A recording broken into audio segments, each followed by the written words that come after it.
This conference will now be recorded. Well, you want to go first, David? That would be fine, actually.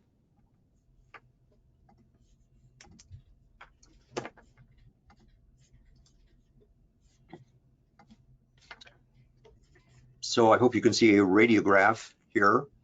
Yep. This fellow had fever and night sweats, and this chest radiograph, which doesn't show much, maybe a little atelectasis down here. He did get a CT scan, and the most impressive, I'll show you the chest part here. It turns out that he has some low attenuation stuff in his neck here and some edema in the subcutaneous fat and maybe a little bit of skin thickening there. So this was sort of inflamed. In the mediastinum, he's got modest lymphadenopathy again with necrotic looking centers here in some instances, and quite a bit of lymphadenopathy, which I could not appreciate on the chest radiograph. And in terms of lung findings, not very impressive, some basal atelectasis. So things trundled along. Let me show you his abdomen here. Turns out he's got lymphadenopathy in his abdomen too. Everywhere you look, you find some lymph nodes down there tucked in around the vessels and so forth. And then his neck got worse, and this is his neck later on, with now a huge necrotic mass here and actually pus breaking through. So this is scrofula, and this is tuberculosis. So tuberculosis with actual scrofula here, drainage through the skin. You can see it going right through there. So pretty impressive case of TB. I think this was primary TB, and I haven't delved into the clinical situation to know whether there was any sort of immune compromise in this case. That's pretty cool, man. I haven't seen a case. Yeah, that's like ever. Well, it's a medieval diagnosis, so I'm always looking at. I always thought that the term scruffy was, insulting somebody, implying that they had scrofula, that they were attacking in that regard. It turns out scruffy is unrelated to scrofula. It's just too bad. I wish it were my way. It could be related to scrofula. Okay, and then this woman has CLL and had developed a pneumonia. So the way things started out looking like this, and within a few days you see it has extended dramatically. They're only a few days apart here, and this got CT'd. Initially, this is what CT looked like with this. I hope I have the right person here. That might have been an earlier CT. So let me show you what this looked like here as we moved along. Yeah, we have this really extensive pneumonia eventually here that involves the whole right upper lung. I wanted to show you the earlier CT because I think early on you have a better chance of working out whether this is a rapidly progressive bacterial pneumonia or whether it is fungal pneumonia, because we have both on the list given the immune compromise that goes with CLL. And I just can't, let's see, is this my CT scan? Okay, well, there were nice air bronchograms on the earlier CT, which I think is helpful in this because for instance, with Mucor, it's rare to get air bronchograms in my experience. But this case has a lot of air bronchograms, particularly early on. So a rapidly progressive right upper lobe pneumonia, just a couple of days really had, quadrupled in size and so forth. And this turned out to be Legionella. This is Legionella longbeachii, not the more familiar Pneumophila and McDadii. McDadii is the one we've often seen resemble a fungal lesion because it often is spherical. A spherical pneumonia can be very dense. It can have a necrotic center. This one David, turned out. did you say Long Beachie? Right. Like California Long Beach? Yep. There's more than one Long Beach, but I think it's probably the California one. I think it was probably the Long Beach VA where it was identified or something like that. That's my supposition, but not verified. So it's Legionella longibeachia. This is I've seen a few of these with that species name, so it's not unfamiliar. I need to look it up again and see if it behaves clinically any differently from ordinary Legionella. So Legionella can be a very dense pneumonia. It can often be a ground glassy pneumonia that makes you think that you're dealing with with a viral infection or pneumocystis. So it's in the differential for a ground glassy widespread pneumonia, but it can also be a dense pneumonia. It can cavitate and so forth. So she got better on antibiotics and was discharged with her vertigo showing a fair amount of consolidation, although it was regressing, but feeling much better on antibiotic. So Legionella is definitely on the list of things. We see that as of in terms of the bacterial pathogens we see on the stem cell transplant service. Legionella is highly represented in that group. I don't know whether there's a particular predilection. Probably is. Okay. And then I wanted to go into a case of this aortic deformity here. This person looks like an aortic arch on top of the aortic arch. So this is the normal height of the aortic arch, but that's not really the arch in this case of pseudocohort. So this is the level of that normal top of aortic arch, but the actual aorta is going up here like this and coming down, hooking in like this. So this deformed but high arch and so forth. And I was looking up the embryology of this, and people throw up their hands with pseudocohort. They say it's extremely rare and all that kind of stuff. And they invoke things that have to do with the 3rd through the 7th arches being compressed and stuff like that. But I think the clearest explanation of pseudocohort, given that the actual arch is higher than it should be, is it's actually trying to be a cervical arch on that side. So it involves the 3rd arch in the embryo rather than the normal 4th arch. So I think we actually are forming our arch out of the 3rd embryologic arch, not the usual 4th. And that could give rise to a cervical aortic arch, but in this case it gives rise to pseudocohort. And then it kinks back to, and then we resume at the level of the normal 4th arch. This is the contribution from that. Normally the 3rd arch goes into forming the subclavian artery and so forth. In this case, I think it turns into the arch, which also will give rise to that subclavian. So I think that the embryogenesis here is kind of murky, but I think the clearest explanation, given that pseudocohort is different from cohort and then it's higher than it should be, and at post kink we're back to the normal height of the aortic arch. Let me show you that maybe I can flip that around here. And so we have this high position here of kink, and then we resume normal height of arch here. I think we've actually gotten the embryologic 3rd arch to contribute to aortic arch in this case.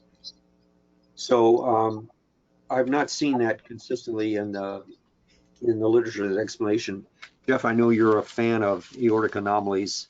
Have you seen any arguments about the invocation of the arch partly forming from the 3rd embryologic dorsal aortic arch as an explanation? I mean, that's what I thought. And then the ligament sort of acts as a tether. And so that's why you get the kink, right, where the ligamentum arteriosum is. Yeah. But that's one of the theories. I don't know if it's been proven, but I know that's one of the theories. So you've seen it stated in the literature then? Somewhere, or you told me it, and I took it to be gospel. Yeah, I always thought it was an overgrowth. It's interesting because it's also associated with bicuspid. It's also associated with a bicuspid valve, like regular coarc. Right. At the same frequency too. At the same frequency, right. So it's kind of, I don't know. I think there may be an arch process, but I don't know. Yeah, well, it does have this resemblance to a cervical arch on that side. And so, if we just had this and we didn't have the deformity, say, oh, that's a cervical arch, and it would be higher than normal, because the normal arch sits right on top of the pulmonary artery, as this post kink part of the arch does. So the descending aorta has a different embryologic origin from the arch. It's not the 4th. It must be the 5th or something like that. Okay, so let's establish let's make this gospel, okay? Let's just.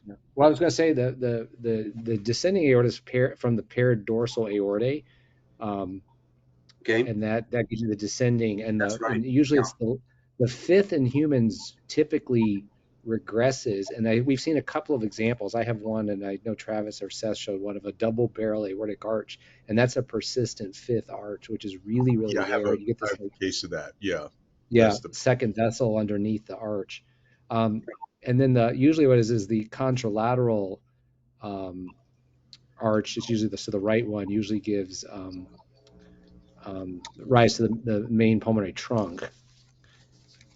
And those explanations are how and then you got the conus that does the ascending, and that's how you get transposition and truncus and all those weird things. So the way I think about it, there's three main pieces. You've got the conus, which is the ascending and main in the pulmonary, the root of the pulmonary artery, sort of the proximal pulmonary artery. You've got the embryonic left fourth arch, which is usually your aortic arch. And then the various branch vessels come off the higher ones. And then you've got the dorsal aorta, which form the descending aorta. And the main pulmonary artery comes off, you said, as the part of the conus, and then a little distal, and the branches usually are the contralateral fourth arch is usually, I believe, because that's about the same level as the aorta. So not fifth arch or anything like that. No, the fifth arch in humans usually doesn't do anything. Okay. Okay. Well, those are my cases. Cool. So I have to look in the Legionella long beachy eye. It's a great one. All right, Seth, you want to go? yeah, sure. 1 second. All right.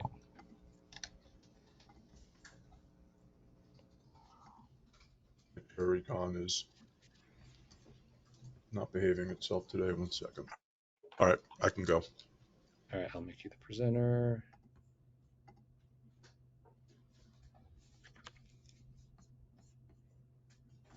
Here we go. All right, you should be able to see my non-working terror recon. All right. So this is, let me pull up this case. Don't be such a, sorry. You can see my things circling repeatedly, which makes good for a good webinar here. Here we go. Oh my Lord, for the love of God. All right, let's see if we can get this. So this is an old case, but an interesting case, if I can get it to load. Once it loads, it's fine.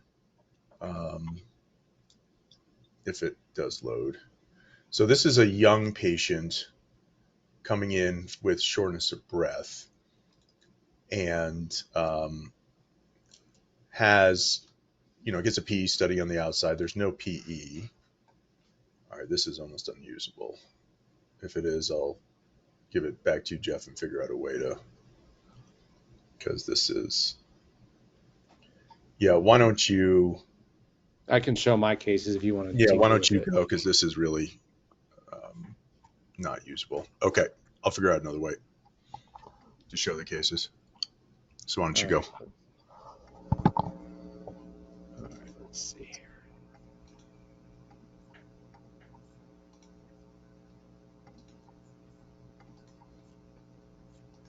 All right, so you should see Osirix here. Let's see if I can keep track here. 1, 2, 3, 4. Yeah, so this is a case. This is a patient who had a double lung transplant and underwent transesophageal echocardiography. And after the procedure, they were concerned. They were concerned that they had injured the esophagus. So we did a CT esophagram here, and you can see there's the esophagus full of air. I'm going to make this bigger. And then there's the contrast that the patient swallowed. You can see there's contrast in this area here. But if you follow it, you can see right here, there's a defect in the lumen of the esophagus, quite large one too. And then you can follow this collection down here. So this is esophagus. This is not. little contrast here, and you can follow this structure, which is the esophagus, all the way down right here, still all the way down, goes all the way down right there. There's the junction. So there's the esophagogastric junction here, esophagus here. So I think what happened, we have this clearly large contained mediastinal collection here. So what had happened is they made a hole here, and I think their scope kept going down, and I think it was they didn't realize they were outside the esophagus because they got a great view of the left atrium right there. And so they, yeah, and actually there was some confusion because this looked like an esophagus.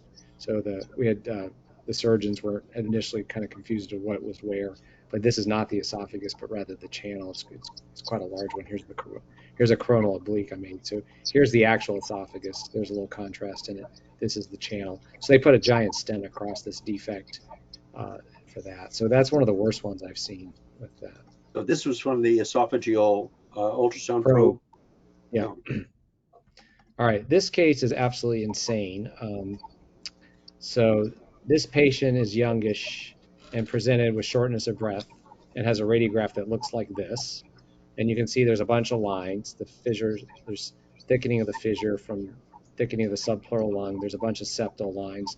The vessel, everything's fuzzy, very hard to see. Here's the lateral. You can see the striking thickening of the fissures, the shagginess of the diaphragm. So all the interfaces are fuzzy, but you'll notice the lung volumes are preserved. And then there's some big chunky fullness on the mediastinum and the hyoid. If we go look on the lateral, you can see there's a big mass here. There's fullness around. So we've got lymphadenopathy and what looks like diffuse septal thickening and more. So this is the CT scan. Let me rotate it so it's more easy to see. If you ever wanted to know what pulmonary lymphatics looked like, I think this would be the textbook case to illustrate the distribution of pulmonary lymphatics. So there's diffuse septal thickening. There's thickening along the fissures and subcostal pleura, the bronchovascular bundles, all the way down. There's no normal lung in here. There's a broad differential for this in the big nodes. So things like amyloid, storage diseases, lymphangitic carcinomatosis, sarcoid, it's probably the biggies. Just really bad edema, but that doesn't really kind of have that look to it. So I forgot to save the follow-up images, but anyway, they did some transbronchial biopsies on this patient and got some non-caseating granulomas. It was very small tissue fragments, but after 3 months of corticosteroids, this patient's lymphadenopathy got about half its size. The lungs dramatically cleared up. And when we reviewed the pathology, our pathologist was able to localize these granulomas to some interstitium. So this is sarcoid, steroid responsive. Clearly, amyloid storage diseases aren't going to get better with steroids. But I've not seen a case of sarcoid ever like this. Yeah, I mean, I wish it was just a transbronch. Yeah. Yeah, I mean, I haven't either, and it's in the differential. I've seen septal thickening with sarcoid, but nothing like this. I mean, this looks like a congenital lymphangiomatosis or lymphangiectasia, exactly. You know, like that, or I have Castleman disease cases that look like that, Erdheim Chester, but nothing like, yeah, that's crazy. Yeah, but it's a great case because you can do pleural effusion on the CT. No. Oh, he doesn't have effusions. Oh, that's interesting. So that takes out. Or if they are, they're tiny. Let me see. No, they're not. There's none there. It's just thickening. Yeah, that takes out a lot of those things I just mentioned. Yeah, exactly. But it's a nice case because it really illustrates where all the lymphatic channels are. Yeah. You can see all the lobules and stuff like that. So anyway, crazy sarcoid, add to the list of sarcoids. This is kind of a cool case. And we may have seen this before. I'm sorry, my memory, whether we've shown an example. So this patient presented years ago with a spontaneous pneumothorax, had a blebectomy, and then developed an air leak. So they did a pleurodesis. And this is one of the more exuberant talc pleurodeses I've seen, with these just massive areas of talc. But what was kind of cool is if you look at the cardiophrenic nodes here and the cavophrenic nodes, they're dense. Yeah. Particularly this big one right here. So, you know, and we see this gliomas with empyemas, any kind of chronic pleural inflammation. that these nodes are in the drainage pathway. And it just again, it illustrates a lymphatic pathway that the pleura drains into these nodes. And that's why you'll see them with mesotheliomas. I mean, we also see them with stuff coming up from the belly, especially the liver, in the biliary tract in that area. Cholangiocarcinomas like to metastasize there. But it just shows you that this talc, even though it's not soluble, can still be, bits of it can be taken up and then deposited in the draining lymphatic. So it kind of shows you that lymphatic chain. And there's probably some internal mammaries that are a little denser than normal along that pathway. So that was just kind of neat, another neat anatomy case. This patient presented with a cough and had this well-circumscribed nodule in the lower right lung there. It was an older patient. They're backwards lateral here, but there it is. So underwent a CT scan on the outside. These are all done on the outside. And there's your big nodule. It's intermediate density. There's some bronchiectasis distal to it. And so this was resected and is a carcinoid tumor. And I was consulted by our pathologist about this case. And when I looked at it, first thing I noticed was all the mosaic attenuation, and there's a bunch of nodules. It's a older female patient. So this is, and they have enough tissue because they resected this out. This is a path-proven case of DIPNET, which I'm seeing more of now, and I don't know why. I don't know if any of you have had that experience, but I feel like I'm seeing a case of DIPNET like once or twice a month, and I don't know if it's just, I don't know if it's just random, and I'm just noticing it, and overall it's there, or just more, or it's becoming more common, or we're just more attuned to it. I think we're more attuned to it. Okay. But I mean, it's hard because they have a DIPNET clinic here, so I see it all the time. Like I see it because I see it every week. But it was something that is funny, like PPFE, right? I mean, 10 years ago, we never called it. Now, we mention it not that infrequently. Same with DIPNET. It's something that, 15 years ago we never knew of, and now we see it all the time. I think you're absolutely right. Your mind gets used to it. I think part of that with DIPNET is we're more alert to mosaic attenuation and air trapping than we used to be. Yeah. So it's in the differential of somebody that we might have just said, oh, maybe there's asthma or something like that before. Right. A lot of times they're billed as asthma, but they don't have like formal testing. But I've looked at some of these every time we have a carcinoid follow-up, I usually go, I like to go back and look at the original tumor, but sometimes they have these they don't always have a lot of little nodules. This patient has a ton of nodules, so this one's a little bit easier. But sometimes you can go back and find that mosaic attenuation. I think also some of the pathologists are more attuned to it as well.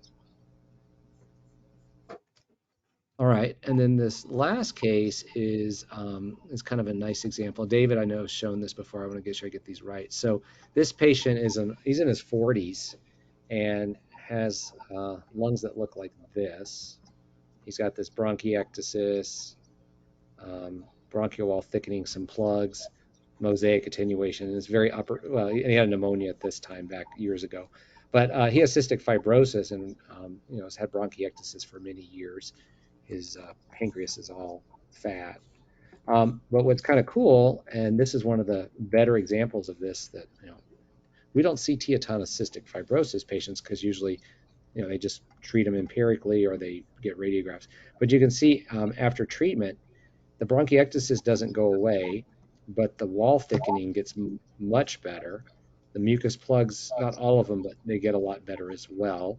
And of course, the patient feels better and their PFTs are better. So this is after Trikafta therapy. And I was chatting with a pulmonologist about this. And so it's now FDA approved for as young as 2 years old. So the hope is if you can treat these patients early in life and that they're good, it works well, and then they're good responders to it, you can avoid the bronchiectasis altogether. It's sort of medically managed CF before they start getting all the other organisms and bronchiectasis. I don't know how much it helps with the digestive tract stuff, but it definitely helps with the pulmonary side of things. But I think we're going to see more and more. And it's amazing. Yeah, and I think there's amazing.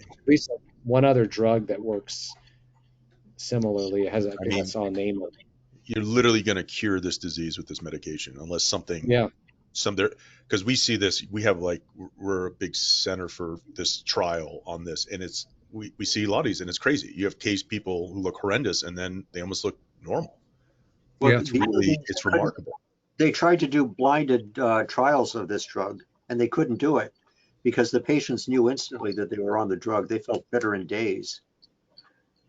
Yeah, it's really, I mean, it's amazing. Does it help with the digestive side of things too, and the other I don't know that. sinus stuff? I don't know. That's a good question. Yeah. But yeah, I think originally it it was does on only this approved. I think on the sinus stuff it does, because we're doing chest and sinuses and we're doing mapping of this whatever, and I think the sinuses also improve. I don't know about the GI stuff. Okay. Yeah, but I guess originally it was only approved for 12 years and older, but FDA has moved it down to 2, so that's pretty cool. All right, well, that is what I have. All right, let me Try again. horrible. Yeah, no, I'm gonna use a different viewer because somehow we upgraded our Terra Recon and then nothing works again. See, anyways, so let's go to this case I was trying to show before. This is a young girl. This is an old study. You can see it's from 2005, and she came in for. You tell how old is this because the PE studies about as thin as they could go at 2 millimeter slice or 1.3 millimeter slice thickness, but big PA. But the thing is, she's got some nodes, not too impressive, but has this consolidation. I mean, no one's going to make a diagnosis off this or the subsequent things. The nodularity is somewhat peribronchovascular here. It's not tree and butt per se. Like you can see, it almost looks studded, almost sarcoidy up there. Here she is after diagnosis and subsequent years of treatment, and she turns to this pretty quickly. Let's see if I can find here. So here she is now with a imaging pattern that is really nondescript. There's just micronodularity that almost appears random, although again there is a perilymphatic predominance. It's diffuse. There are a few cysts. Anyway, she has a diagnosis of Castleman disease, pulmonary Castleman disease. And I found a paper, it's from China, where they actually have 70 or 80 cases of pulmonary Castleman disease. Don't ask me how they have that. But they talk about the transformation between different patterns. And one of the things they talk about is it moving from a nodular pattern to a consolidated pattern, or a consolidated pattern to a nodular pattern. Don't ask me what that means or what it is, but just a weird case of Castleman disease. Start using this more often. Kind of a case to go along with your case, Jeff.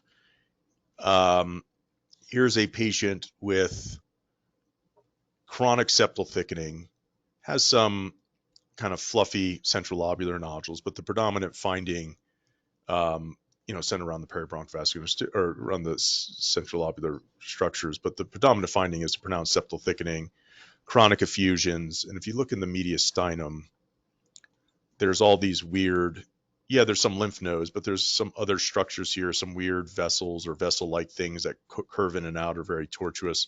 She also has some big nodes, as you would expect. You can see the surgical suture and the right effusion. So this was this is a little discrepancy. So the pathologist here, this is again another old case. I look back at the report, and the pathologist read this as lymphangiectasia. And congenital lymphangiectasia is, this patient's like in her 60s. Congenital lymphangiectasia is like the vast majority of kids die at birth or like within the first day. And now through some supportive therapy, some can make it a little bit longer and do a little bit better. But this patient came out well beyond that when that was happening. And she's never been sick a day in her life until she started presenting with this abnormality. So even though our pathologist called it lymphangiectasia, I think it's, he described a diffuse abnormality lymphatics. I really think it's lymphangiomatosis, because lymphangiomatosis is, what we tend to see in older patients, and it kind of appears. For lymphangiomatosis, they tend to have a little more thickening of an abnormality in the mediastinal fat. I do agree with that, but I wrote him this morning and said, I'm not sure. Can you look at the slides if we still have them? The case is old. And from my understanding, lymphangiectasia is a normal number of lymphatic vessels that are dilated. Lymphangiomatosis, it's an abnormal proliferation that are dilated, and how you can tell the difference, because I don't know. I always consider lymphangiectasia a pediatric disease. But anyways, something lymphatic. That's interesting. I guess under the microscope, it just looks like a bunch of dilated channels, right? Yeah. And that's what I wrote, because looking at it, it's like the distinction is increased number of dilated vessels or normal number of vessels that are just dilated. And I don't know how you differentiate. I mean, I don't know. I don't know how they differentiate that. But anyways, those are my cases. Cool. Okay. All right. Jeff? Yes. I have the CT scan that I meant to show you on the Long Beach EA, the Legionella person, to show you air bronchograms. Okay. I gave you control. Okay. Can you see it? Yes. Okay, so here's our right upper lobe consolidation. This is the first CT scan after presentation. And, it really has a peribronchial distribution. It's very good for a bacterial pneumonia. Fungi usually don't have that peribronchial distribution. The other thing is that it's pretty good air bronchograms. I'm not seeing any necrosis. If I'd seen some bird's nestiness kind of pattern of necrosis, I would have kept mucor high on the list. So we included fungus as a possibility because we know that mucor can grow fast. But Legionella often looks even more fungal. This doesn't look particularly fungal, but it can look very fungal, but it grows faster even than mucor. And this was, this turns out to be Legionella. And I think air bronchograms are really helpful, I think, in the distinction of bacterial versus fungal pneumonia. So keep that in mind. I tend to reject the statistics that don't support my hypothesis, so I'm not the world's best statistician in this regard. Well, that's because you don't have blastomycosis in your neck of the woods. So does blasto have air bronchograms? We do see air bronchograms with blastomycosis. It looks like community-acquired pneumonia, bacterial pneumonia. Yeah. There's a couple clues as I pointed out over the years, is you typically don't get much of a pleural response, and you may get lymphadenopathy, but it's usually modest. Yeah.